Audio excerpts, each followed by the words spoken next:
வணக்க மக்களே, அண்ணே மல்லிபுதூர் நம்ம பழைய கஸ்டமரு வைத்தியசாலைக்கு வந்தாங்க.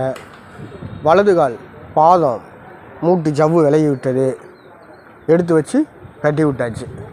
நம்மக்கிட்ட எப்படியாப்பட்ட ஒடிவாக இருந்தாலும், வறுமை பிடிப்பாக இருந்தாலும், முட்டி தேய்மானமாக இருந்தாலும், நீர்க்கட்டியாக இருந்தாலும் அனைத்தும் சரி செய்யப்படும் மக்களே.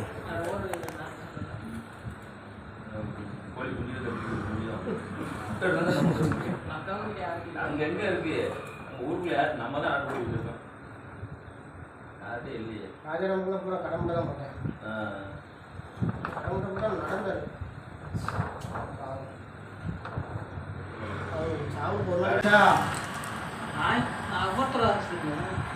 என்னடா அவர் கல்யாணம் ஆமா டாக்டர் ஒரு கேஜி அன்னைக்கு போனீங்களா அம்மா நீங்க